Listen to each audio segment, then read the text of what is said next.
Hello, everyone, and welcome. With voices that vibrate the veracity and verses that vividly visualize victory, and virtuoso Christianity rises, ready to revolutionize, boldly blending biblical truths with beats that boom. They bring beacons of hope. Uncle Gary started a Christians-only unicycle club episode of the Days Grimm. My name is Brian Michael Day. My name is Thomas Grimm. Who's joining us today? Joining us this week in the Days Grimm studio is Johlee and Zdoh. Welcome, gents. What's up? What's going on? What's going on? I thought you guys fell asleep for a second. No, we ain't going to sleep. Hey, the intro was so dope. I was just like... It's hard because I was trying to figure out how to do I would intro, because we do what do you call it?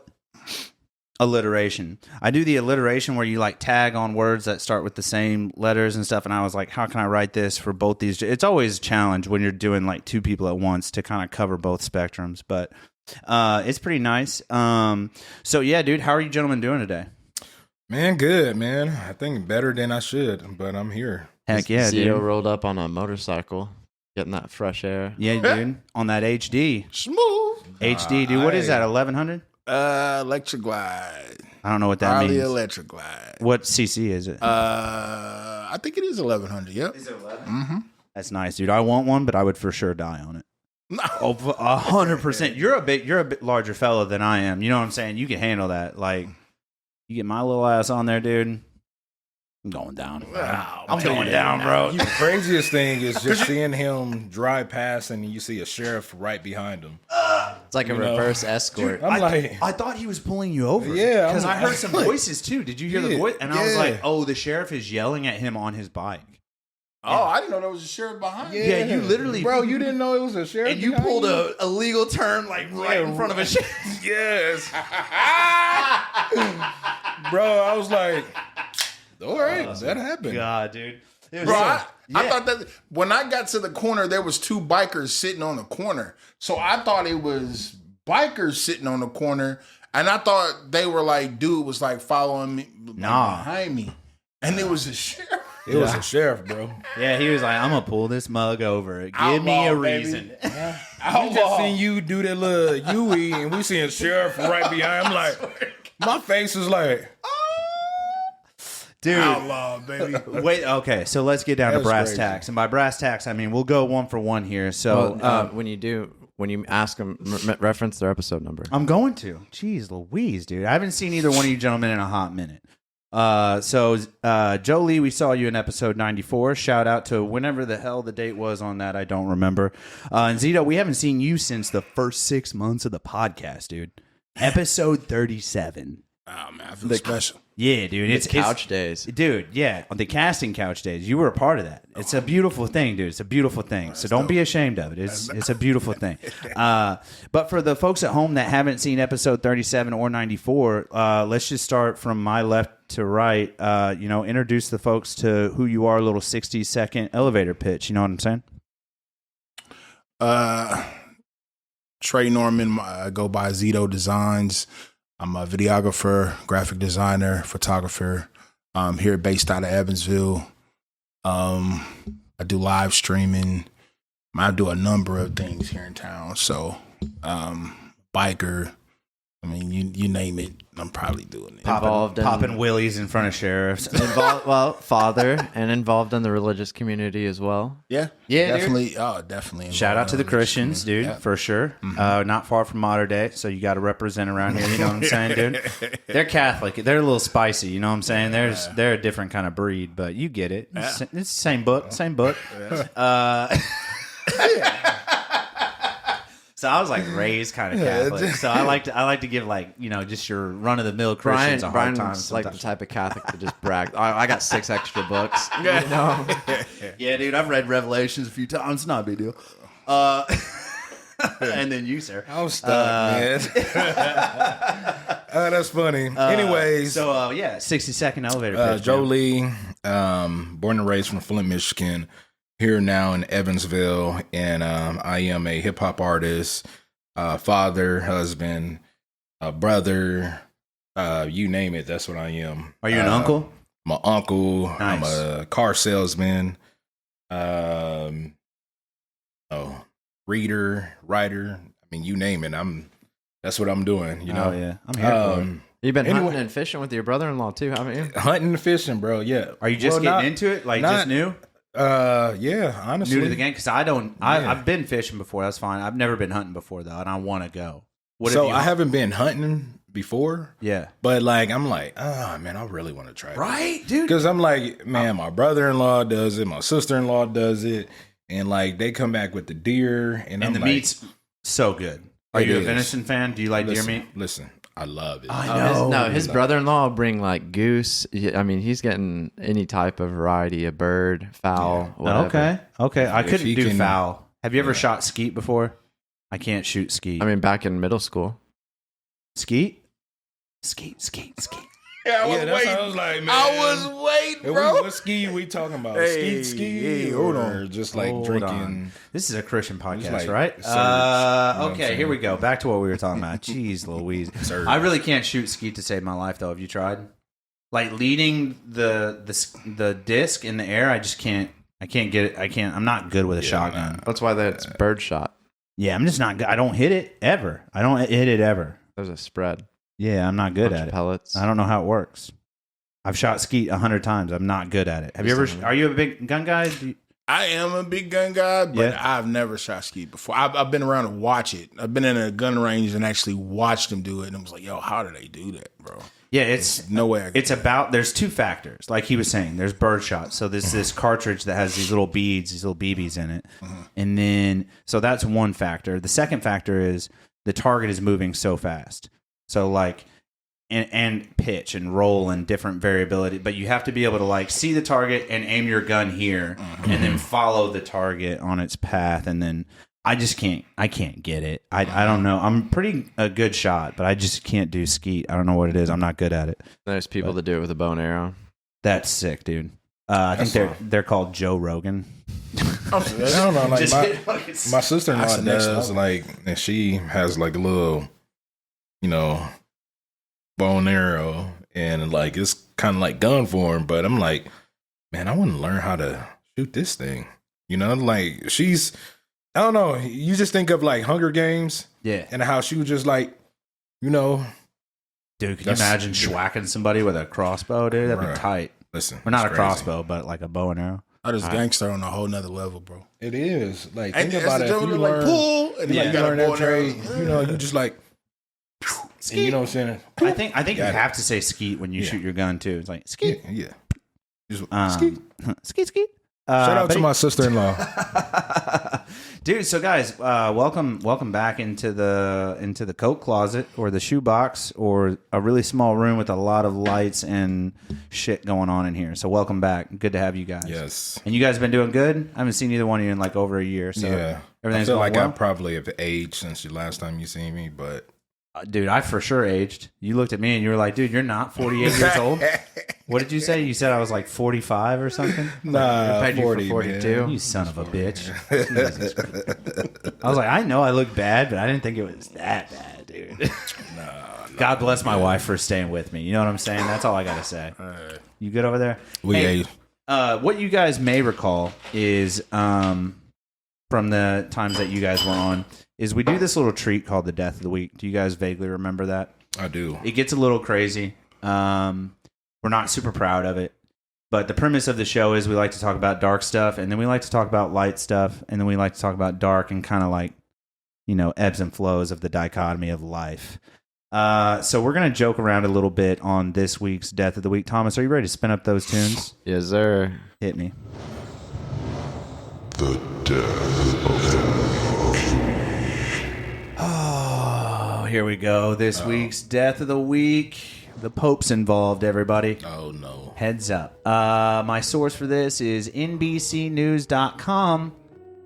Pope John Paul II crucifix falls, crushes man to death. Here we go. 98-foot cross collapses and kills man days before late Pope's canonization. And there's old Jesus in Jesus shambles. Crisco. Yeah, he's in shambles. Okay, we're going to talk a little bit about where this happened, but not before we explain what happened. A giant crucifix dedicated to Pope John Paul II collapsed, killing a 21-year-old student. A man was crushed to death when a giant crucifix dedicated to the Pope had collapsed and fell on him, per ITV News reports. The accident came just days before a historic canonization that will see the late Pope declared a saint. Wow, I did not know that. This is a Catholic vibe. Sorry, guys. You're just going to have to hang in tight for me. The 98-foot high wooden and concrete cross fell during a ceremony in the Italian alpine village of Zdoh on Thursday, killing 21-year-old student Another man was taken to the hospital. The structure was dedicated to Paul. They are really emphasizing that it was dedicated to John Paul II. Visit the region. That's the gist. There's a lot going on here. Okay.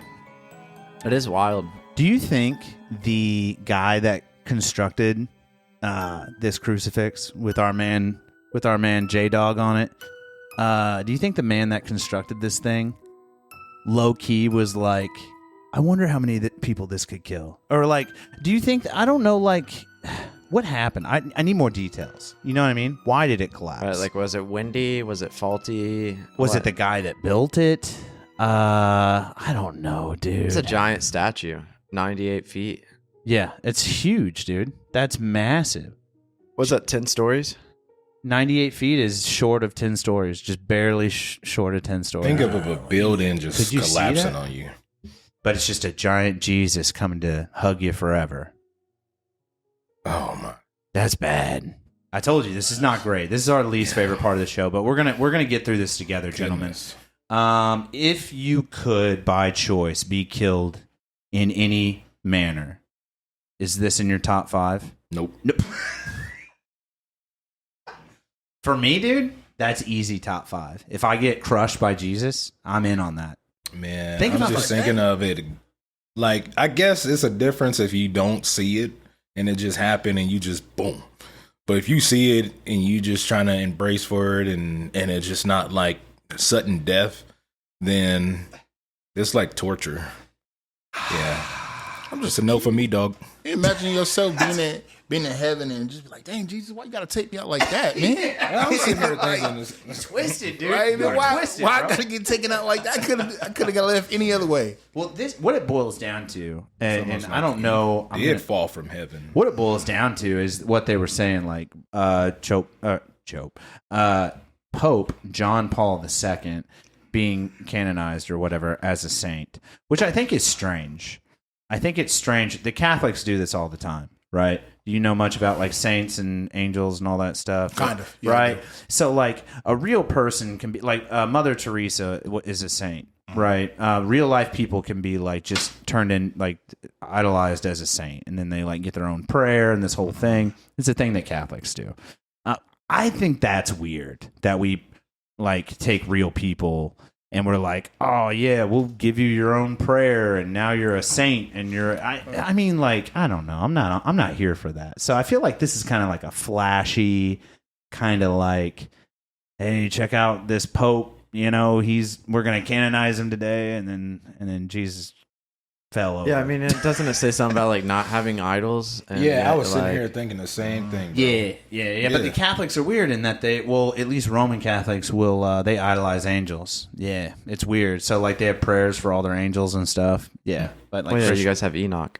Yeah, and like Christians don't typically do that. I think they talk about the angels, but they don't like idolize them. Yeah. And like the creepy thing is, like if you really get into the Bible and you know, get into when they really start describing what angels look like, It's scary. It's scary, bro. Yeah, Like, all the people where they type in like the description that the Bible gives into like an AI generator, and you're like, I've never done that. Do we have to pay for that, or can we do that live on the air? I don't know if you can do it live, but I can just Google. Are you screen recording, by the way? AI? No. You piece of trash. Make sure you go back. Go ahead and fire that screen recording. No, but like I was saying, AI is getting wild now. It is. But man, have you guys seen the film Constantine? Constantine. Constantine with remember seeing Keanu Reeves. Constantine. It was like 2003 or something. Keanu Reeves, and I think I want to say yeah. that young kid's in it too. Shia LaBeouf. Whoa, what's happening here? What was that? You're good. Oh, Shia LaBeouf was in it. But he's like a demon hunter. And then like they bring in angels in the movie and stuff, and it's real. It's a really good film. yeah, I Like, watched it. It's tight, dude. But yeah, when you look up like what? Oh, you're just looking up AI generated ones, Well, yeah, so people take descriptions from the Yeah. Bible and then they type it into and they say an make it. AI generator, and they're like, you know, generate an angel, and like a lot of the photos are like this, or I mean, that's a pretty good description or a pretty good showcase of what how they describe it. or like Yeah, dude. Who's this one? Who had a bunch of eyes? I don't necessarily know, but like a lot of them are wild. You get Yeah, they are scary in In the description, in the description, they were describing angels. Yeah, they did Yeah, have them. They were terrifying, describing a whole dude. bunch of eyes and stuff. Yeah. Terrifying, dude.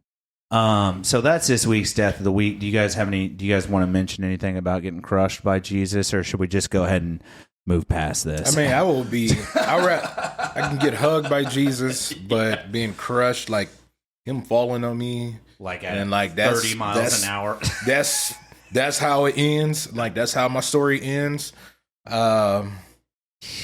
Yeah, still no know for me, dog. That's rough, dude. That's a rough He one. was only 21, though. I love That's- Jesus, though. You know what I Oh, mean? the Like, kid was 21. Still It said- young. yeah, with Yeah. the part that he read, it said Yeah, the he kid was was a only student. Yeah, he was 21 years a old. damn student gets crushed by Jesus. so. That's It's wild, man. been nice to. It's kind of funny, I guess. Transitioning to the actual interview part of the show or catching up. It's kind of interesting. So, like when I got on the photography scene, I believe Zdoh, you were starting in the videography scene. I shot some shots of Jolie. Man, was that like on a train track? Bro, Like That's north probably, side? I'm going to be honest with you, it's probably one of the funnest times I've had because I was thinking around that time when I was really like kind of starting into the scene and the music here. Yeah. You know, me and Grimm just hooked up and he's like, hey, let's, shoot some photos, and it came out magical. I think Tom's just looking up clips of Taylor Swift right now. Hold on a second. That was definitely around the days when I had the longer hair. What was that like? Man, people. I mean, tell me, man. So I just fantasize about was it. was it Frozone?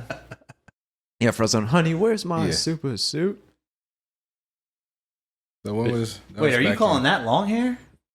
It's longer than what I have now. Bro, you got a flat top. Dude, that's just like a tight fade. That was in 17. That's like That's a wild. That's a 4 top 7 tight fade, years bro. ago, bro. That's That's a 4 crazy. top We gotta tight make fade. some more magic. For sure, but I just remember like taking shots with you, and then Zdoh commenting, and then just like seeing you do the, one takes were huge at the time, and Zdoh was destroying the game on the one takes. This was before 1917. Zdoh came up with it first, I'm so confused. the movie 1917. Oh, I was trying to like chronologically put that together. I was like, dude, this is the 2000s. What are you talking about? I was thinking to myself, 1917. Wait a Like, minute. damn, how old are you? Did you watch that movie? I'm a vampire out here in this thing. Did you watch Yeah, dude, it 1917? was actually dope. Did you? So you did, dude. Have you seen 1917? I don't think I have. Bro, so good. Yeah, I'm like a big war history Yeah. buff. So good. I'm in So good. I've seen it, but I probably just no. Let me take that back. I have not seen it, but I've seen like, the trailer and stuff like that. Yeah, So, They got a shot- whole documentary on how they filmed it as well. That's What was like it? Super 60 days. They shot it in 60 It days. was wild. Just the crazy stuff they had to do 30 to get days. it all. Really? That That's continuous crazy. shot with that dude running in the trenches. I mean, in the film, like I felt like I was there they- while he was Yeah, in the film, they literally make it feel like the movie starts and the camera hits record, and it just when it hits end, that's the end of the movie. Like you feel like you're in one frame The whole entire the time. whole movie, and you're just following this guy. I'm thinking maybe I've seen it, but Who was the director on that? don't Will you pull that I'm up? not 100% sure, but Zito, when he's running in the trenches and gets smoked Director. by that other guy, that wasn't planned. That was on accident. That was like one of the. Like it was like I take one of that the back. weird- I have seen this movie. Yeah, it's so fucking good. 1917, bro. Just go down here. It's Who's directed ridiculous. it? Director was Sam Mendes. I don't know his name offhand, and I should because I'm a big movie guy. But like, yeah, this dude's a genius. He did such a great job with 1917. So I great. definitely, I definitely. I hope he does a World War II one. That would be sick if he did a Arnold de Quar, what? that Great Odyssey. He were to do Oh, that. Happy Odyssey, Yeah. dude. Lieutenant General Sir Adrian Carton de Duarte. But anyways, how did you guys meet and like link up and start like being homies and like working together on projects?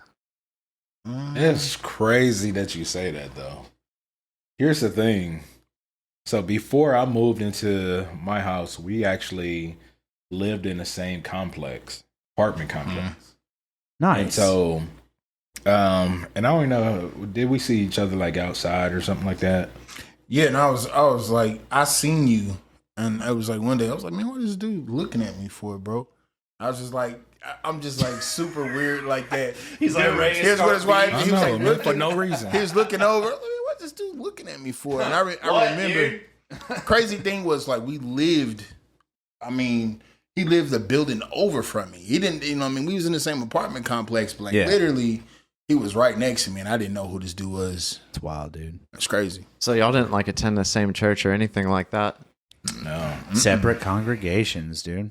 Yeah, like, so I moved in and, you know, I guess he was like, who's this dude? And I'm like, hey, I'm a new kid on the block type word. I don't know. We just became like super close. No, it was Pac. Pac was the one who introduced us. Okay, yeah. We can't shout out to Pat because he was just over the house. Do I know Pat?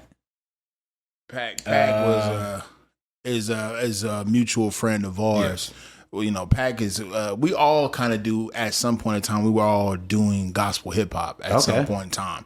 Right. Well, Oh yeah. I had met Pac at a show. We got cool, and then he also knew Pac, which I don't know how he knew him. I knew Pat through Don Reddy. Oh, okay. I met Pat through Don Reddy.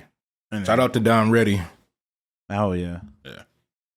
And I might have you bump that mic a little further back, closer to you, just so we get a little, like, move it back towards. Don't be afraid of it. You know what I'm saying? Just can you? Is there room to move it? No, towards you, closer towards to me? you. Oh, Yeah. Sorry, he just pulled this up, and I'm getting a little nervous. We'll edit this part out. Yeah, cool. Your waves are super low, so I was like, "Oh shit, we better." I fix talk low too, so that doesn't help. That sounds perfect right there where you're at. it. Yeah, Cool, you got like cool. a beautiful chocolatey voice, by the way. It's very round. Like you should be doing appreciate it. radio. You know what I'm saying? Man, listen, You got a good voice. people got to stop telling me that because, like, I've heard that a whole You should lot. be doing like a jazz 3 a.m. show or something. You know what I mean? Like I come home drunk.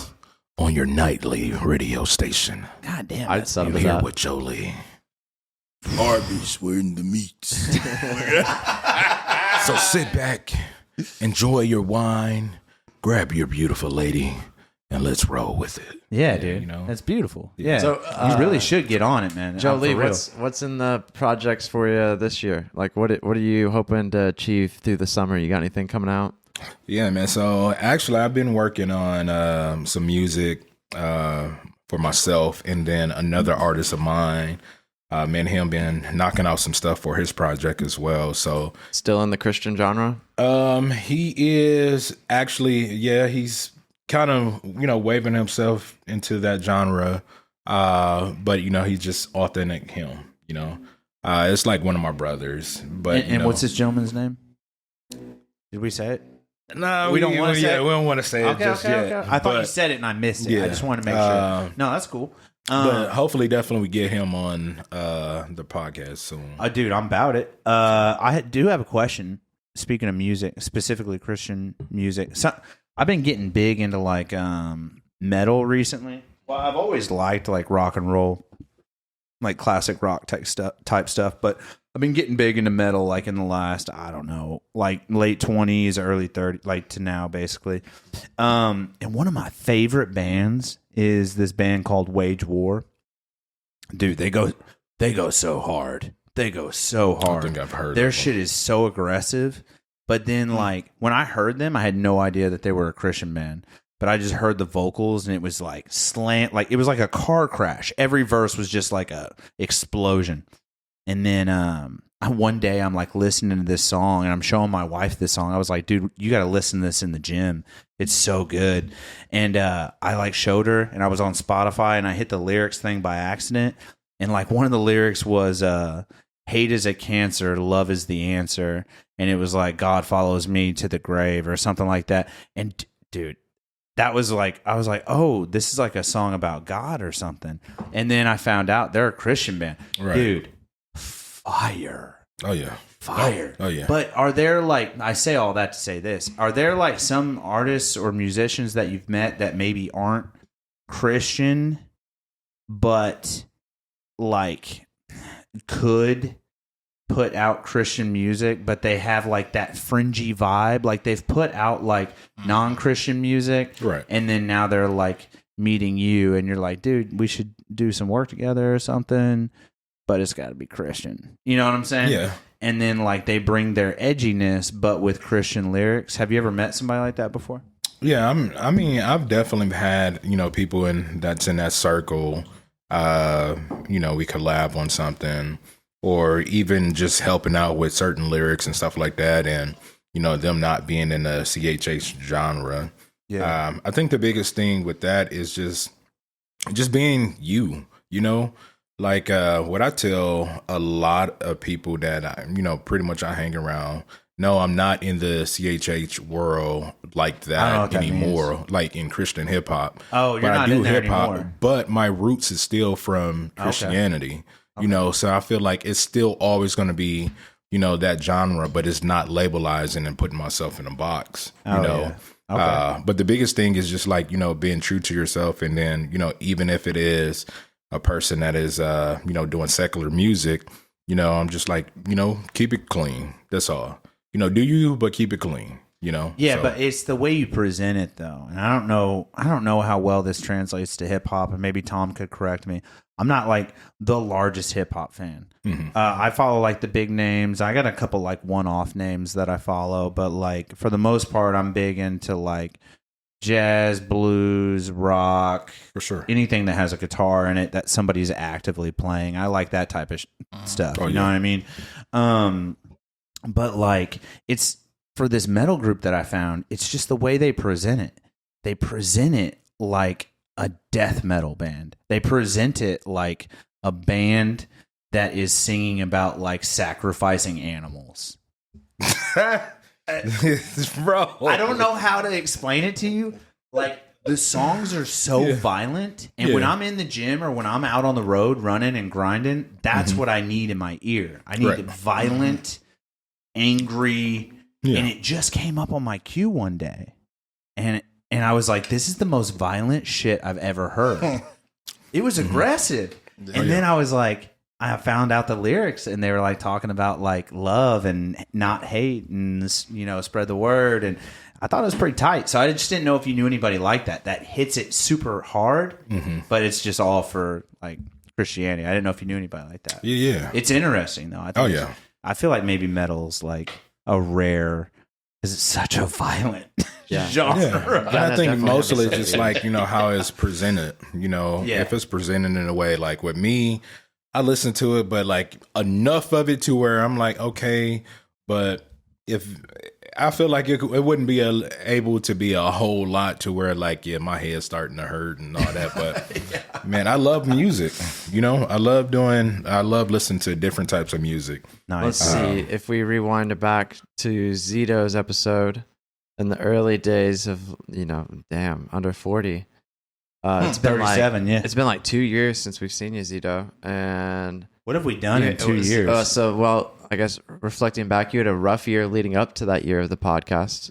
You had just lost your wife at the time, and you were just now getting over that and back into the video and stuff like that. So what's that transition out of that been like, and getting like back into, I mean, I don't think you ever really stopped with video and stuff like that, but like I see you're like putting the gas on it back again, keeping that flame going extra bright right now. It's like on and off for me. You know what I mean? Like, I could go, like at the end of last year, like I was cooking. You know what I mean? And I was working with, I had just worked with a professional artist, country artist, and then from that point, it was like, well, if I can get here, then it's like I can work with anybody. So then I came back. I brought that same mentality back home, and like I started working with everybody, and was like all local. Yeah, all local, all local. But I was just trying to push out as much, you know what I mean, as many videos as I possibly could, and then coming into the next year, I kind of got like discouraged a little bit. Like, bro, I'm. What brought the discouragement? Like I was traffic, not enough traffic. You were just, or what? Not enough traffic. But it was mainly like it got to the point to where I started doing it for money and not because I loved it. That's where you slipped up, my boy. I was gonna say, what's interesting about that is you mentioned like going out of town and working with like a bigger name person. We just went out of town and interviewed a New York Times bestseller. Wow. And like, it's not that like we didn't think our like fire was like dwindling or anything by that means, you know, but like I thought the fire was dwindling, just for the record. No, I'm joking. Going out of town. I'm joking. I'm only joking. But like going out of town and getting like relit almost, then coming back and like hitting your hometown like re-energized is like such a cool feeling. Yeah, I think there's something to be said about if you do anything creative, dude, and both of you gentlemen can attest to this. Yeah. You do it for so long, dude. And we haven't been doing this very long. 3 years is not that long. You've been doing music longer than 3 years. And I'm sure you've been doing music and photography longer than 3 years. You know what I mean? But like, we're at this weird hump now at 3 years where like, it's just the same thing over and over and over and over and over and over. And it all, it's like a damn carousel that you're on. You know what I mean? Anything creative is ebbs and flows. It's got its highs and its lows, just like Zdoh had mentioned earlier. Yeah, exactly. And you hit these peaks and you're like, this is it. And then it goes right back down into a draw. And you're just like, son of a bitch. Like, when is this going to hit? You know what I mean? Like, how much harder do I got to grind? But like he was mentioning, I mean, I never lost faith. Tom may have lost a little faith. He's kind of a quitter, but... Well, how big of a numbers guys are you? Are you guys into the metrics? Yeah, so like we drop an episode, I'm eating the analytics. I'm checking them every day, 4 to 5 times a day. Yeah, you are for sure. I think... go ahead, bro. You got it. No, go ahead. You got it. So you guys are both way too Christian to be sitting next to each other. You're like, no, you go. Yeah, no, brother, you go. You're like, no, you go, brother. So I think the biggest thing with that is because like I've been a numbers guy through and through, and like even let's just say prime example, you see, you know, someone artistry wise, maybe somebody's local, and you say, oh man, they got 5,000 followers, but I only got 1,200. You know. Yeah. And you're starting to think about like, okay, how they got 5,000, I have 1,200. Like, what am I doing wrong? So you start to really analyze, okay, what are they doing? What am I not doing? Am I not being creative enough? You know, am I not being super consistent on my craft? And, you know, and you get in your head versus putting that out, putting the content out and letting it do its thing. Because, you know, with me, let's just say prime example, I put out a song this year. It doesn't catch a wave. It's not hot. Yeah. But a year and a half later, it just catches fire. People calling me up, hey, I need you to do this show in Detroit or Houston or something like that, you know? And it's just like, it just all depends on how things are ran. Like, in me personally, it was an artist that I got the chance to meet personally 2 years ago. And what he said to me resonated. He said, man, you can be the worst rapper out there, but if your drive and your consistency is there, like, you cannot be denied. You know? I'll agree with that, but to a point. I think there's one crucial element you're missing. I think that criticism needs to be there. Mm-hmm. If you're the worst rapper in the world, but you got a fire-ass drive, right? It's just somebody who's got a really fire-ass drive to put out shit music, essentially. But if they have a true, like they got a true squad around them, like true gang, doing, you know, like telling them how it is, right? You know what I mean? Yeah. Trying to like limit my swearing, you know what I'm saying? Working on it, working on myself. Oh, you good, man? But if you got a true gang around you that's like, hey man, that beat's hot. Hey, your cadence is hot.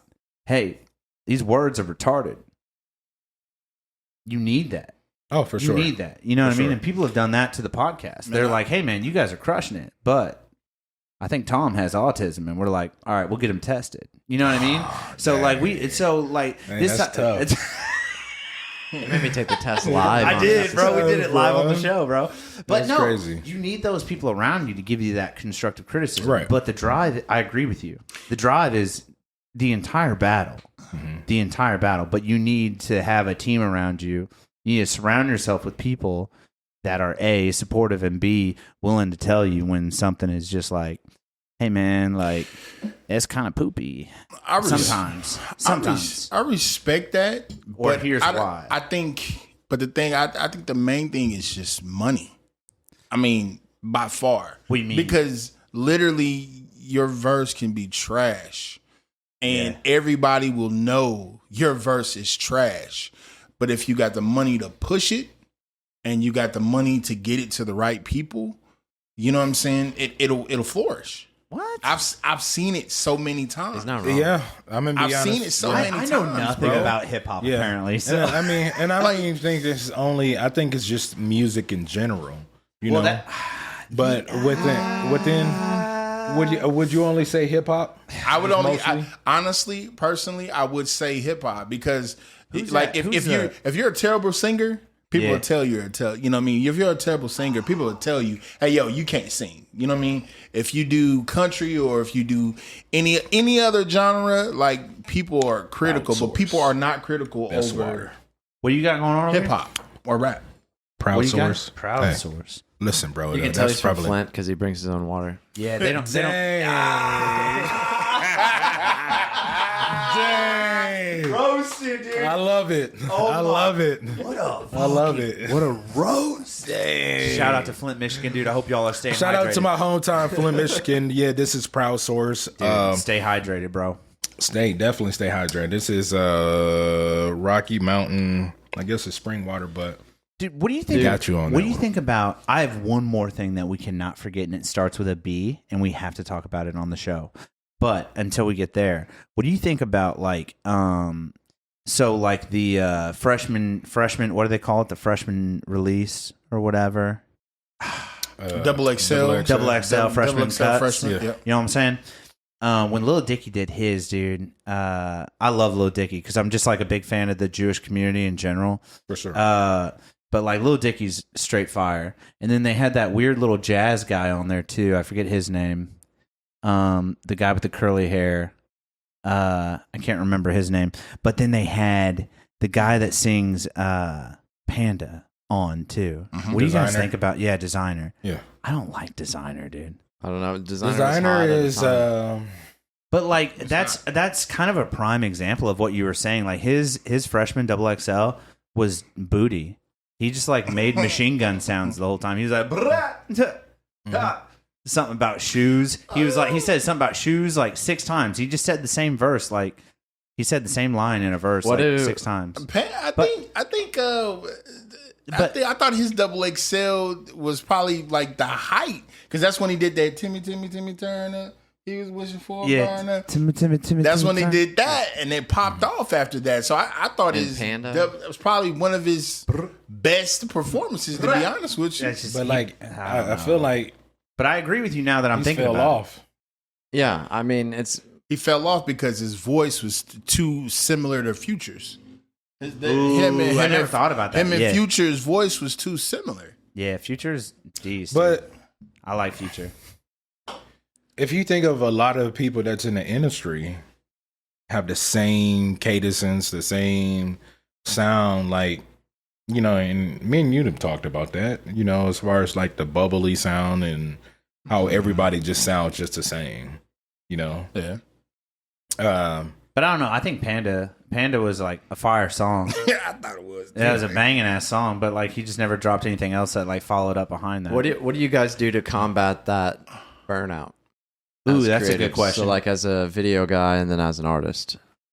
To be honest, like I'm still, for me, whenever I get burnt out, it's like I have to learn something new.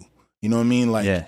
because when I get burnt out, is 9 times out of 10 I'm doing the same thing over and over, and I'm just not enjoying what I'm doing.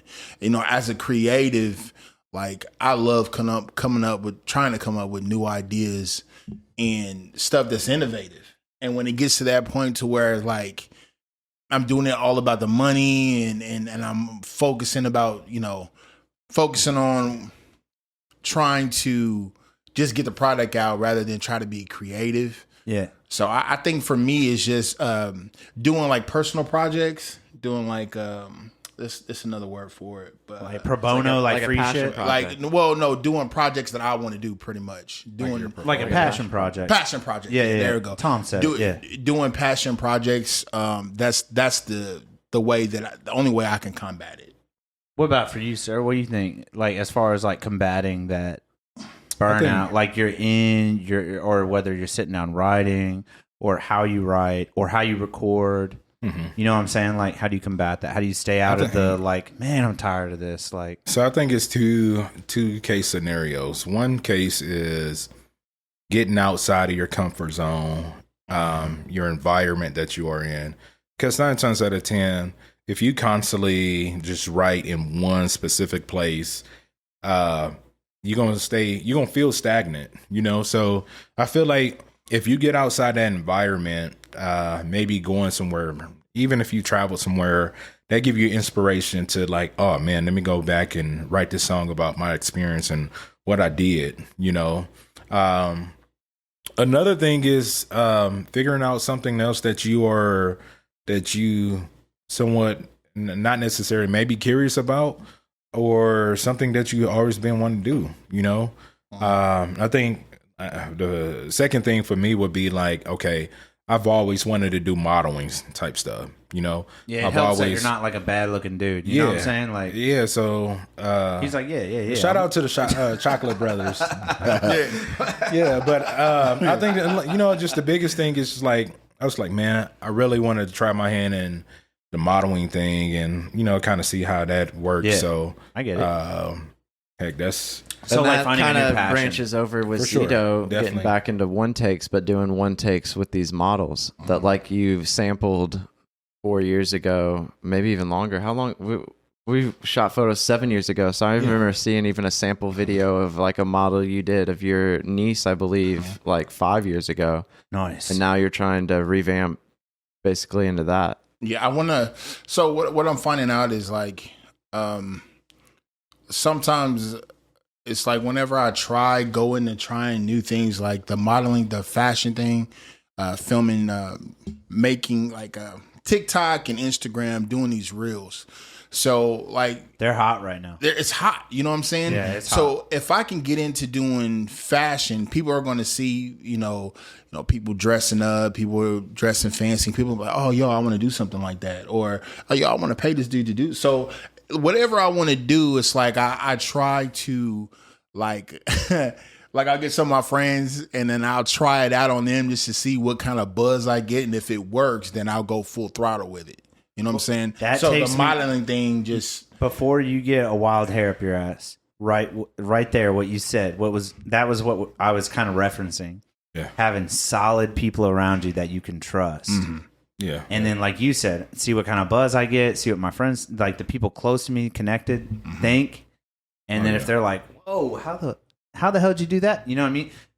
That is the team you need. Or if they have questions, they're like, well, why'd you do this? Or why'd you do it like that? Or that's weird.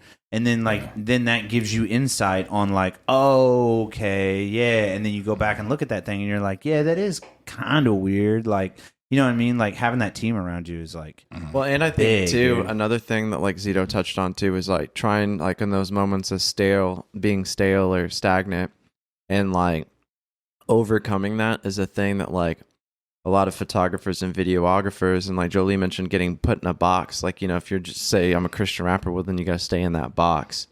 But like a lot of these photographers, videographers, like Alonzo, Dude, shout out to Alonzo, bro. Shout out to regular Alonzo photos, you know, and then like starts getting one chick wants to do a boudoir, and then two more chicks see that. Say it again. So they want to do a boudoir shoot. With us? No, in general. Oh. Like basically, like he shoots one girl in boudoir, and then Yeah, I know what three it more is. hit him up and try to get boudoir, and then he becomes known as a boudoir photographer, kind of like how Zdoh got known as the one-take guy. You're just being kind of a dick about it. I just wanted to hear the word again. Boudoir. Boudoir. Yeah. I couldn't say that word right at all. Yeah. It's I know, French, and I'm not good at it. But I think that's the nice part about like switching it up to like, like models here, and then I'm going to do some rappers here, and then I'm going to do some photographs here. And if you can keep that real switched up between that diverse fold, you don't get put in a box of like. So I started. Me and Johlee came up with this idea, and I'm still trying to pan out everything. I've already got 4 people videoed already, and the name of it is called Fitz Check. FITZ check. Like okay. Check, you know what I'm saying? And what the idea was to not just do urban modeling, but to actually step it up a notch and do a little bit of more of like a luxurious stuff. Like like for the one that we did with Johlee, he's actually wearing a suit. You know what I mean? Which he wears to work all the time. Fly, bro. So, which I see you in your work videos. Is there all the any way I time. can see a picture of this? Can you pull this up, brother? Yeah. Can you pull this up while we're talking about it? And sorry, I didn't mean to cut you off, brother. You keep going. No. It's just my idea was to take it beyond streetwear because, you know, you got a lot of, and there's nothing against them, but you got a lot of local people who just want to model T-shirts. You know what I'm saying? But, you know, it's a step beyond just T-shirts. There's people who want to, you know, like we got him in a full suit. I got another guy these guys are dripped out. Like crazy, like clothing is just crazy outfits. And I plan on taking it even further than that. So, no, that's what's up, and that's fucking sick, dude. I like the fact that because like the streetwear stuff is tight, dude. But like what's getting big right now, I feel like is it's not really like a luxury, but it's almost like luxury lounge, like the super flat, like the joggers that look like dress pants now. You know what I mean? Like they're kind of like the worlds are kind of like blending together, and I think that's a creative way to bring that in. So you put on a pair of joggers with a damn jacket or something. Man out here selling cars in a whole suit. Yeah, Looking fly as heck.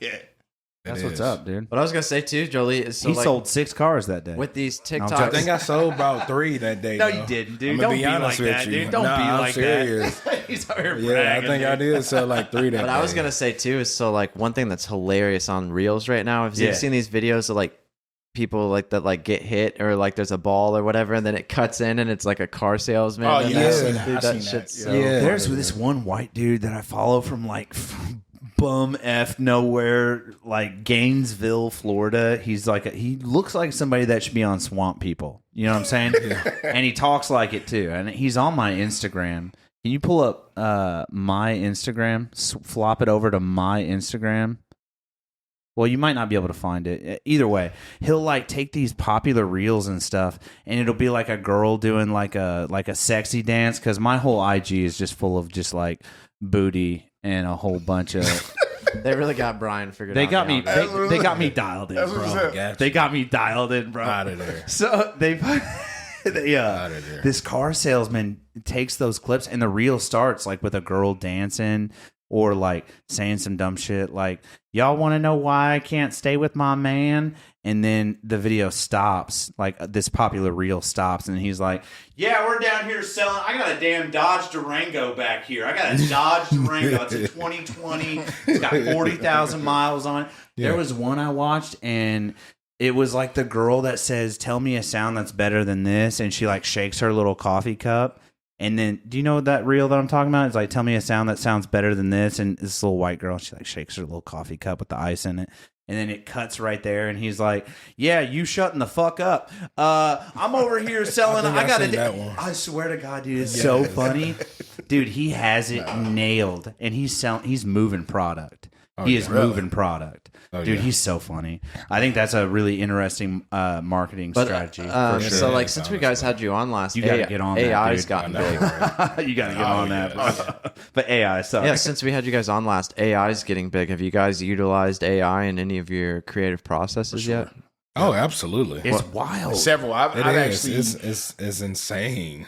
I was hating on AI at first because I felt like it was going to take away, but literally it made it easier for me to obtain things that I could not do myself. Can you give just give me a good example for like one example in which you used it?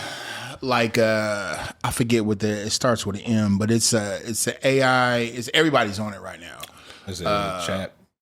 No, it's like you type in imagine, and then it'll give you.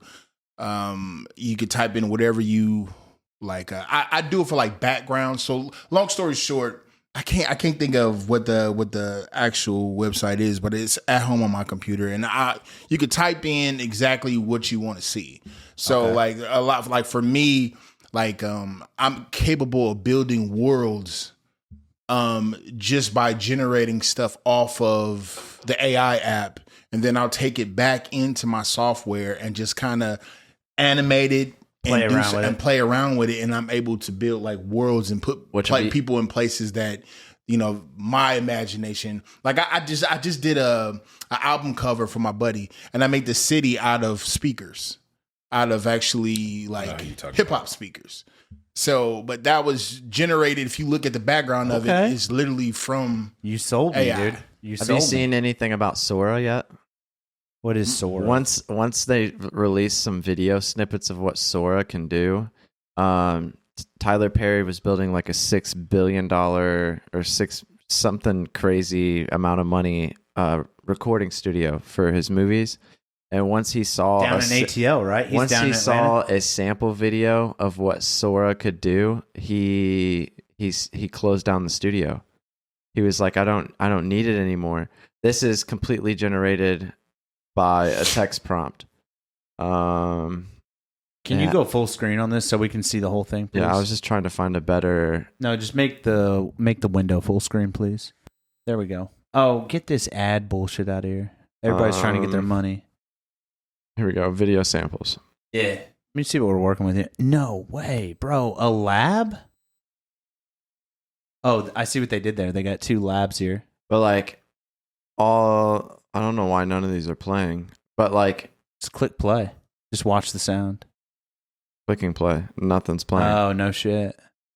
But like, basically, like they're typing in these video prompts and they're getting like a completely generated video. It's wild, dude. So like he could, really? Like he does Medea's house. So he could do like Medea drives her Cadillac to the grocery store, and it would do a whole scene. I have a funny story about this, dude. So I'm on my IG the other day, and I'm just like going through the reels and stuff, like the shorts. And as I'm scrolling through it, I told you my IG is just girls doing dances, and like they got me pegged. You know what I'm saying? And there's this one that pops up, and she starts like talking and dancing and whatever, doing this little reel thing. And I was like, oh, she's cute, whatever. And then her face like made like a glitchy thing. What? It did like this weird, like her face changed to another face and then went back to the original face. And I was like, oh shit. This is an AI. Like, the camera directly faces a colorful building in Italy. An adorable Dalmatian looks through the window on the ground floor. Many people are walking by. This is not real. This is AI generated. Yeah, dude. Like, yeah, dude. AI is taking over. It is too wild right now. See, I'm all for using AI as a tool. So or like drone shots like this, like give me an AI drone shot of Evansville. Like this is crazy. Yeah, and those are all fake people. Yeah. Well, they might have existed at one point, but this is like in like Guadalajara. This is the first A-bomb that went off. Oh, no, it's not. But what about you, Jolie? How have you utilized AI in your? Have you? Yeah, you said you had That's messed crazy. around with it a little bit. So, Yeah. like, what was your first incursion with AI? You know what I mean? Like, when did you cross that bridge? So I would say it's been about roughly like 4 months ago, something like that. Yeah. So I was just like, man, I want to see what this is about. Yeah. So I go in and write a song about maybe summertime. What'd you And use? Did you use like just the I think it verbal was, ones? Is it Like just chat? text? Yeah. Chat GPT? Yeah. Okay. So I just used that to just kind of get a good idea. And I'm like, wait a minute. This kind of sound fire. Yeah. And so you just listen to the lyric or looking at the lyrics that's being displayed about just summertime vibe or whatever the case is. And you like, This is so scary. this is, I can just pretty much put music out like this. And Do you never think really, that takes away from one thing? You know what we should do? We should outro on that song I texted you. We'll at least play it. The country song that I sent you. It's in the text in our text between you and I. Will you pull it up here in a little bit? But we were. Do you know the Hawk Tua girl? oh, I heard it. You know who I'm talking about? The whole world knows. That poor soul. Yeah. Her name's Haley, by the way. Shout out to Haley. But no, Haley. She's famous for that Hawk Tua thing, and they so this AI generated thing will actually make an entire song with the instruments and the lyrics and the whole. It makes an entire. We just pull it up. So It's not in your text on here hasn't updated or something. but anyways, Sorry, I had a glitch. Mid-Journey. That's the name of the Yeah, AI. Mid-Journey AI is Mid-Journey fire. is what I was. oh, using. that's who you're with for the visual. Yep. But the Chat GPT is getting wild. Let me reset you, bro. Yeah, hold on a second. Hold on. It took me a second. Yeah. You're in demo mode. Beep boop, boop boop beep boop.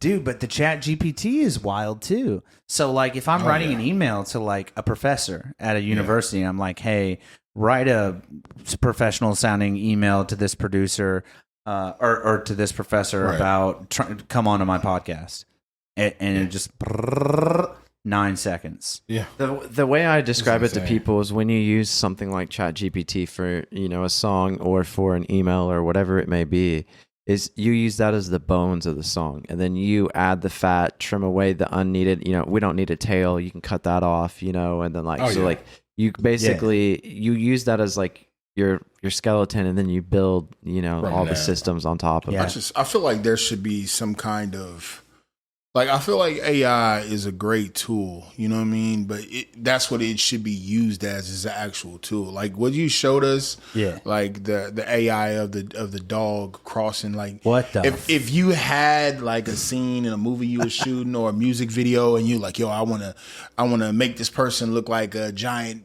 cotton ball or something like that, and it works, you know what I'm saying? Or like I just did a charity video, and I had to superimpose these photos of these kids on the building. Why can't I tell Chat GPT to, hey, here's 6 photos, put these on this building, and as the drone flies closer, scale. Yeah. Like, make it look good. I think using it as a tool is brilliant, but when you take it beyond that, then you're taking people's livelihood. Taking their jobs away, dude. Yeah, they got like the AI Joe Rogan experience. Yeah, have you seen that? No. You guys know Joe Rogan, right? Yeah. He started an entire how can you Google how many episodes there are now? See if it's still active. Like the AI Joe Rogan experience. Yeah, please. Can you Google that while we're talking about it? So the Joe Rogan experience they're in like the 2000s of their episodes, right? But he started a second RSS feed. He started a second podcast for just Rogan didn't do it. Somebody else did. Oh, this isn't endorsed by Rogan? No, it's fictional. So this channel depicts fictional podcasts between Joe Rogan and a guest he hasn't had on the show, with context generated using AI language models, and the ideas and opinions in the podcast are not reflective thoughts to the content portrayed. And then so like people on the Patreon, they donate money to see. So like he's not interviewed Donald Trump. He's not interviewed, well, I guess he has done Sam Altman by now. But like Andrew Tate, he hasn't reviewed him or had him on. Dwayne The Rock Johnson hasn't been on. Drake. It's like there's a whole podcast here where it sounds like Drake and Rogan, but it's not either. Here, just play a little snippet. Well, I don't really care. We'll edit it out if we have to. But they don't have headphones on, so like. Oh yeah, true. Damn it. We gotta get another set of headphones, dude. Like about the words or the melody. headphones on. It's about feeling it, living it. That's what makes music. 100%. That's what gives it its power to move people, you know. That's So true. even though we're at a point where your voice could be cloned with precision, you'd That's still Joe Rogan. prefer to be part of the process in the That's not studio, real. laying down the No. tracks yourself. Yeah, for Let me sure. hear this. That's what I'm saying. hand it I over mean, to the him. human element. It's what makes music. AI music, made you know. this. Mhm. So basically, It's the being way in the moment, feeling the energy, like the emotion. Right. and this That's is- something this is Joe Rogan and something Drake. AI can't replicate. You know, it's an interesting thought, but I'd miss the studio too much. It's a part of who I am. It's like the essence of music still lies in the human touch, the human emotion, even when the technology is capable of replicating it. Yeah. Yeah, that's it. All right, you can kill it. You can kill it. 'cause I But it's don't- crazy because I it's don't wanna get in AI trouble. talking about AI making music. But it's crazy. like, what in the world is this? So basically, yeah. So like AI. So what happens is basically like with these deep fakes and stuff, you put so much of yourself out there. These huge people like Joe Rogan, Donald Trump, Joe Biden, whatever. They're on video so much. They're on audio so much that the AI has all that data and it just compiles it and compresses it and picks out words and phrases and like makes it. They say they only need about 3 minutes of you talking in order to do a program and do something exact same thing. It's a weird world we're living in, dude. A weird world we're But living like in. we use AI, so like what would take me normally 8 to 9 hours to edit a podcast, with the help of AI only takes me an hour and a half. So Yeah. like I get 6 hours of my life back just by using AI to help polish up the podcast. Also, crazy. our shorts, our reels, we just started using an AI program like last week, I think. And now by the time this comes out, it'll be like our 8th week using this AI shorts maker. But like, yeah, dude, it would take me 30 minutes to put together one really well put together short. Like, Yeah. with the subtitles and the whole bit for TikTok and everything. Yeah. About 30 minutes a clip.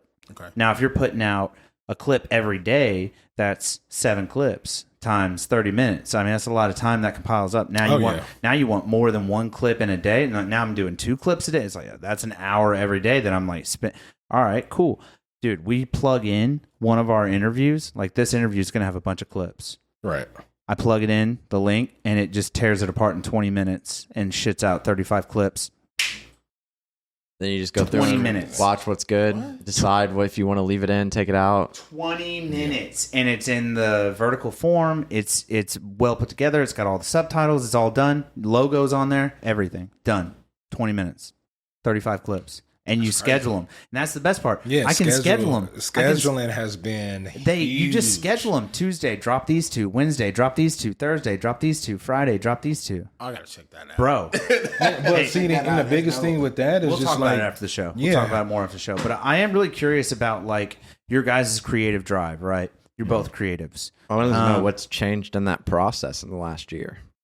Yeah. Have you found, well, to your question and to my question, in the last 2 years since we've really seen you, or a year and a half since we've seen you guys, what is driving your creative flow? What's keeping the flame going? You know what I'm saying? Like, have you found a new source that you're like pulling from or something? You guys can both answer independently, but like, yeah. Or have you found like a new source that you're like, man, that shit has been hot for a year. I'm on this now. And I'm just kind of like pulling from this and then pulling a little bit from that. And you know what I mean? I think I'm consistently pulling from, like, I'm always pulling from different things that I see. I think that what is driving me is, I mean, like anybody, like any photographer, any videographer that's been doing it for a while, and you ask them, well, how do I get better? They're going to tell you, well, you need to spend more time behind that camera. Spend more time behind that camera. And then, you know, I spent so much time behind the camera and I've done so much. And I've, you know, within the last year or so, I've connected and been on actual film sets and work with different people so that I understand it just a little bit more differently. You know what I'm saying? probably just matured and been around it so much that honestly I probably could do it in my sleep, man, to be honest with you. So you're pulling from like a bunch of different sources all the time. All the time. So you have a pulse on the multimedia, kind of what's happening, what's coming out. I mean, you're just watching TikTok, Instagram, you just kind of see what works. Yeah. What other people are doing, what's working. Like, oh, yo, this guy has got 55,000 views on this, and I could do this. And easy. you analyze the video. That's like the difference of like you see a reel and you look at it one way, and then I see a reel or even TV shows now when I watch them, I'm like, oh, they filmed that this way. It's like you're watching it and you're like, how did they get that shot? Why did they edit it this way versus that way? Yeah. Yeah, it's wild. What about you? So What's going on with you, Johlee? I would say, what are you pulling from in the last like year and a half since I seen you? Man, Anything new that you're like has been popping off and you're like, hey, I've been kind of pulling from that? to be honest with you, CapCut has Wild. been Yeah. like here, especially here recently, has been super major for me because, of course, the biggest thing has been an artist is basically showing your face, showing your face to the audience, letting people know, hey, I'm alive. This is what I do. Constantly, this is who I am. consistently. And so, yeah, it's a consistent grind, but CapCut just basically to be able to, like he was saying, you cut out that fat and you got your captions, as far as the lyrics. So all you have to do from there, hey, I want to add this effect or I want to change this up here. And then you go to schedule it. Hey, I want to schedule it Monday at 11 a.m., which would be kind of a prime time of releasing, shorts or reels and stuff. And just go from there. So we're gonna talk more about what we're using after the show. You gotta get on this. Yeah. What's up? Don't release at 11 on the dot. Oh my, here we go. don't. If you release at 11, release at 11:01. You don't want like an even number. You want it to be like a one-off, like a random. That way, because like say you do that every Monday at 11, they're gonna be like, oh, he's just every Monday at 11 o'clock he's dropping a post. Where if you do like 11:01, it looks like it's not scheduled, essentially, and like Just change it. Just change it every time. Couple minutes, like Okay. 11:15, 11:05, 11:03, whatever. Okay. 11 o'clock one day, whatever. But like, yeah, Tom's weird about that shit. It's strange advice coming from Elton John's gardener. I prefer that Salvadorian magician or whatever. Yeah, you look like an Ecuadorian magician, dude. So we didn't even talk about our fancy outfits we have on today. We got our. You guys came up with the good idea to do funny shirts. Oh, and yours just broke. A little light of his. Oh, this little light of mine. I'm wearing my wife's crop top. This is one of her favorite crop tops, and I'm stretching the shit out of it today. So, and we got El Bendejo dressed up as I don't even know. You just said like Johlee mentioned funny shirts or whatever. And I was like, I don't really have a funny shirt. I got a bold shirt, and then I was like, I got some like poncho hat thing going on. I was like, I'll just grab it. You look like a bullfighter, dude. That's what I thought too. I was like, yeah, this is definitely bullfighting. That's what caught me off guard, man. When it wasn't the crop top, dude. No, the crop top, and I see him with the hat on, with the socks and stuff like that. I was just socks, immediately bro. just started The socks make laughing. it. Look like you need some Moroccans. Right. Then we That get is Calabasas over here, dude, repping hard. I get it, dude. And then we got you rocking.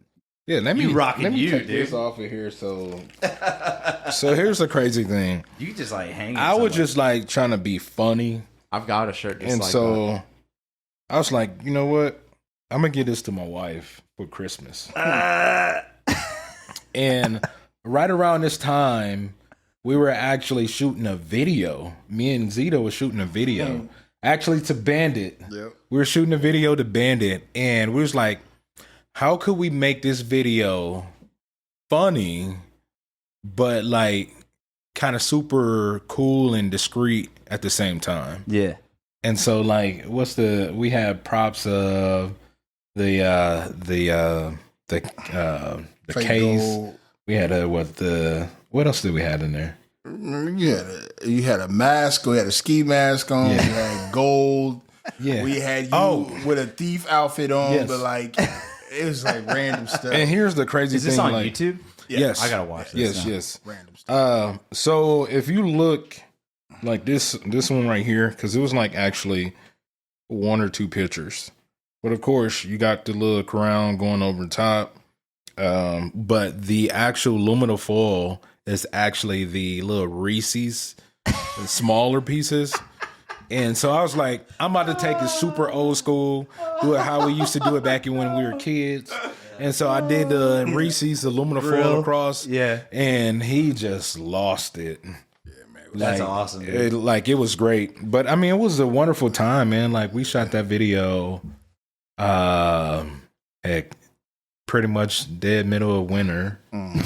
And like we always do. And like as it's the craziest thing is like when me and him get together and we think of these ideas to shoot videos and stuff like that, it's just like our minds get like on a different mode. And you know, and it just like we collab so great together. We used to do a YouTube channel called the Border Brothers together. Tom and I did, and I really think that there's something there. Like I don't know what it is you're trying to say, but I understand it because like him and I, we would walk into a video and we would be like, all right, here's the premise, and you walk in on shoot day and you're like, all right, we're gonna shoot for 8 hours. Here's the premise, and him and I would just like our minds would almost like meld together. And like it would get to the point to where like I would have an idea, but he would finish it, or he would have an idea, and then I would like put the cherry on top. Oh like, yeah, you know what I mean? Oh yeah. So I get what you're saying for sure. One thing we're coming up on an hour now, but one thing I did want to talk about. I want to talk about BBL Drizzy. BBL Drizzy. How? Okay, first off, Metro had no fucking right to make that beat go as hard as he Yeah, fucking what Drake did. told him to do. He shut his ass up and made some drums. He shut his ass up and made some drones, bro. How hard does BBL Drizzy hit? That's hard. How it's like 2 times for the first 30 seconds, and then that fucking beat hammers down on you. Oh yeah. Dude, my nipples get hard, and then the fucking and then where the verse would kick in. You know what I'm saying? There's no goddamn reason you got to go that hard, dude.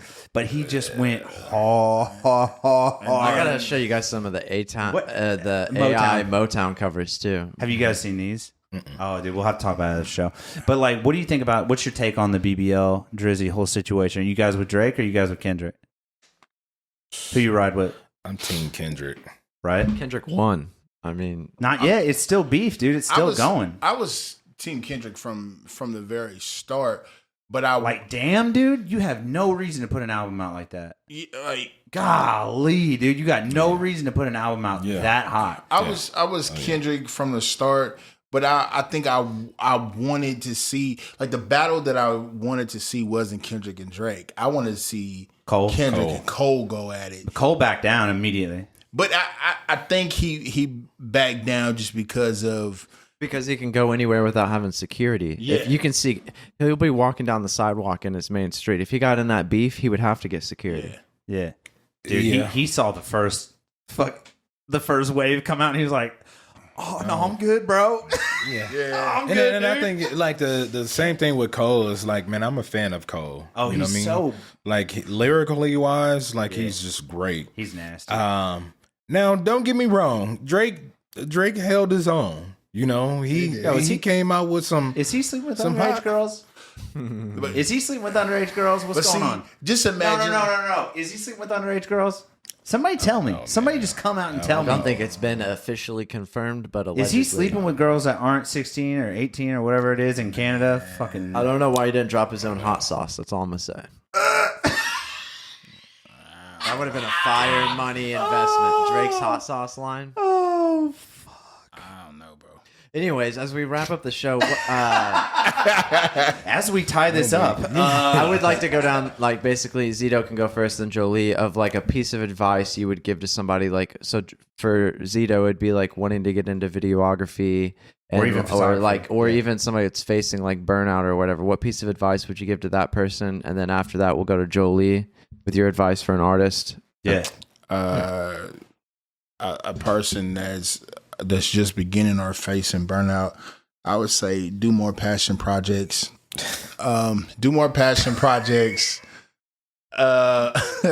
Sorry, dude. My crop top's like flaring up right now. Dude. You got me You with that one. can't be about the money all the time, bro. Like you got to love what you're doing and be passionate about it. You know what I mean? And then you just need to spend time behind the camera. That's what I would say. Like to anybody, like the experience is gonna come with time. You know what I'm saying? So you can't rush that. Yeah, hours of repetition, Yep. days of repetition, and like those the 10,000 hour rule or whatever, right? That book you read, I don't know. Yeah, I mean, they say it takes 10,000 hours to be a master at your craft. Yeah, and you're And not. that's- Do you think you're at 10,000 hours? Oh yeah. You think you are? Mm-hmm. I don't think But we are as a podcast. I don't think we are. I'm But definitely not as that's an what artist. it takes, though. You know what I'm saying? Well, it depends. Okay, so 10,000 hours behind is editing included? Because if editing is Your included, craft. Yeah, for your craft. sure. Your yeah. craft. But there's even still that like there's still stuff that I've never done. I've been on a film set, but I've never been on this film set where it's actual filming cameras, you know, Lex and Minis and stuff like that. Like But that's I've what never- it takes, though. Yeah. That's what it takes. All that exposure and putting yourself in the right place to win. You know what I mean? That's a good piece of advice. And Jolie, what you I would got? say, like, for me would be just be you, you know? I think what we run into a whole lot is artists just, you know, trying to be something that they're, like, really not. And as an artist myself, it's just the artistry, what you pick up, your experience. Me personally has been, like, experience, the things that I have went through life, or maybe going through a certain season in life, and I'm like, man, this is something that definitely needs to be talked about. At times I feel like I'm ahead of myself because I'll put out a song and then I'll go back maybe weeks, months later, listen to the song and just like, dang, what was I really thinking? What was I going through around in this time when I wrote this? So as an artist, just, you know, truly be yourself. Stay home. You know, And- and you know, Like what's on screen, you know, Snoop Dogg once said, once you be you, who could be you but you? That's true, dude. You find that a lot, and honestly, like, doing this podcast, I've been guilty of it. You'll watch like another podcast or something that you really, really like, and you like start trying to do what they're doing, and it's like, no, just stop there because you're wrong. You need to do what you need to be doing. Do you know what I'm saying? Like Snoop Dogg said. And then last minute shout outs and upcoming projects, dates for both of you guys as we wrap up. Yeah, anything you got going on? Yeah, so man, I'm definitely trying to get in the cover scene. I've been saying I want to do covers for a while now. So I've actually worked on a cover, and I'll go ahead and say it, Dilemma by Nelly and Kelly. Okay. And it was something that I've been wanting to go ahead and put out, but I haven't got the chance to. But I mean, just getting to doing a couple of covers and, you know, just being creative on that side. How does that work? If not to impede, but like when you do a cover, Like copyright wise? yeah, because you're taking someone think- else's song and So you're you doing it. still get your, like, just being creative as an artist, but like with those artists, they still get their cut of it. Okay. It's like just a depending workout. on, depending on what distribution you go through as well. So Okay. but, yeah. I was just curious. Yeah. Then Zdoh. The Fitch check, I've been trying to plug that, but that's the next thing that I got coming out. That's like a passion project for me. I'll be working on a gospel artist. He's blew up within the last year. His name is Don Reddy, and I'll be working on his pretty much his whole album. From what we discussed, I'll be helping him film a lot of music videos on this upcoming album. So I look forward to that. And then, honestly, everything else, because I'm already involved in so much in the city, man. I do a lot of stuff. And so I'm not really looking forward to any very much. I just want to stay consistent. I think that's And the Fitz check, Same. where people catch that at. I'm gonna start off putting it on Instagram and on Facebook. I'm gonna start off posting it there, and then my idea is once it starts to build a buzz, I'm gonna put it on YouTube. Okay. So Shit, yeah, that's the place to be, dude. And I want to do a horror movie this upcoming, like this year. Like I keep saying it, bro. I got a script if you want it. And Wait. If we gonna talk about getting into like acting and stuff like that, count me in. Right. Whoa. I wouldn't peg you for an actor. I mean, you're a good looking dude, so like you could. Bro, I can do it. Are you gonna die in the first scene, dude? I mean, you know No. Are you the first one to die, bro? No, listen, don't write the script where I'm dying in the first scene. At least let me get through the movie or towards the end of the movie and I die last. Jordan from Peele, yeah. Jordan Peele. Dude, his horror movies are so good. Yeah. Dude, Get Out.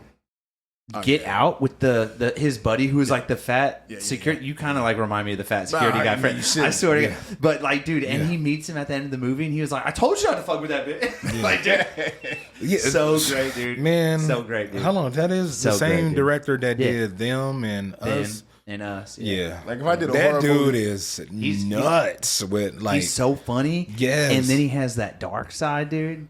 Bro, like if I did a horror movie, it would start with you running. Me? With me? It would start, Please, it if would I start could- with you Yes. running. Like I the can first see shot. myself running in this shirt. Actually, in this, bro. Hold on. I want crowds, dude. You see him run I want with the crowd. like with the. What's with your the 40 shorts. time, bro? Look, I'm gonna come out with the Reeboks and stuff like that. Looney Tune Reeboks and Hell all yeah. that, bro. Like Hell yeah. I want to have on this same exact fit. That's what's up. Running. That's what's up. But I don't want to die just yet. Just let me get to like the. Let me have a towards the chance, end of the bro. Yeah. No, that'd be tight if you least did a put in horror a flick, cut though. scene. Yeah, man.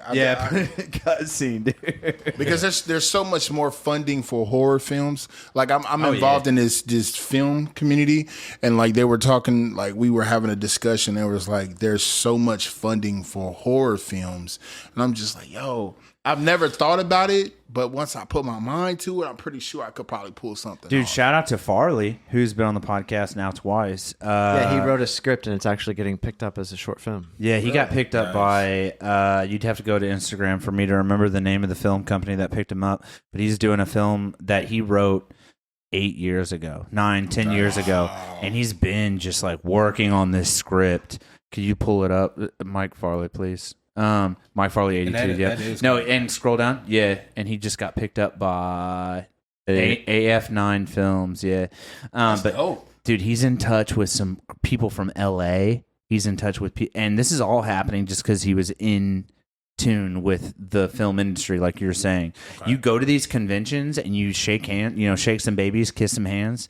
Dude, I'm telling you, bro. Okay, I don't know what that was. Let's go ahead and put that away. Jesus, Murphy. That's definitely what it's about, man. Good Lord, this was a Christian episode. No, I'm joking. But yeah, dude, I think there's a lot of funding behind horror films, so I think it'd be a good move for you, dude. It'd be a good move. It'd get you a script rolling, dude. Get you a script rolling. Yeah. You can steal my script. Yeah, we'll talk about it after the show. You guys got any questions for us? We need to start doing that at the end of every episode. You guys got any questions for the Days Grimm podcast? Go ahead. No, you go ahead. You guys are way too Christian. Go, bro. Go. No, you go. Y'all are way too nice, bro. Y'all are way too nice. You guys got a question for either Tom or myself or the podcast as a whole? Yeah, I do. Real quick. See, you taking too long. Tom. What's with this ridiculous Tom, shirt? No, you go. No, man, you got it. No, seriously. Like, bro, you are just as creative. Like, when are we gonna see more stuff from you, bro? I don't know, man. So like, it's funny. So I've still been doing like photos and videos on the low. I just don't post them. Wow. It's like such a weird, like I got to a point to where it's like, one, I'm just so busy with like family life and like the podcast and other things like that. But I still get enough business to where like I don't need to go out and look for business. It's like a weird spot that I'm in that was like I can drop 2 wedding videos a year and photograph a few people and not post it, and just the word of mouth from those fills me up. Just bare minimum what I need for the year.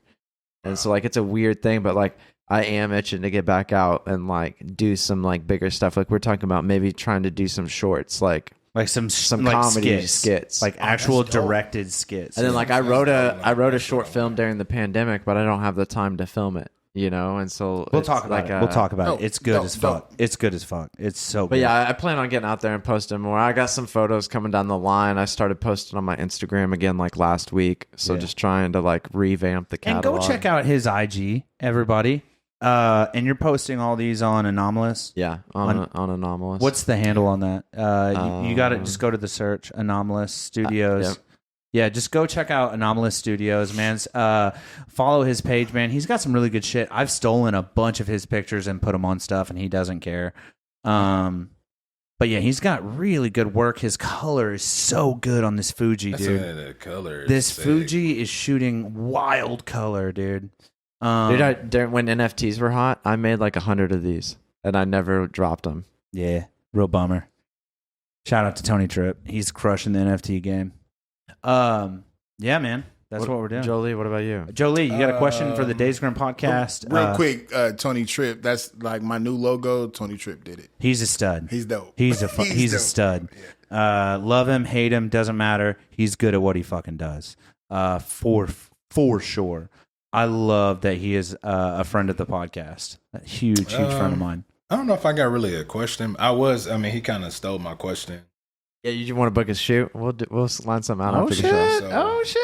Okay. But no, man, I'm just thankful to be here, bro. So Dude, we're thankful you showed up. Yeah, Seriously, thank you guys so much, man. But short of that, man, I think we're gonna put a bow on it, right? Everybody all tied up? All right. But yeah, this is another thrilling episode of the Days Grimm, everybody. JolieWrites.com. Wait, is that really your website? It is, but like It's a subtle it's in plug. work in process. Subtle plug. This has been another thrilling episode of the Days Grimm, though. My name is Brian Michael Day. My name is Thomas Grimm. This is Zdoh Designs. Jolie.com. God, voice for radio and a face for TV. I got it, man. Yeah, thank you so much.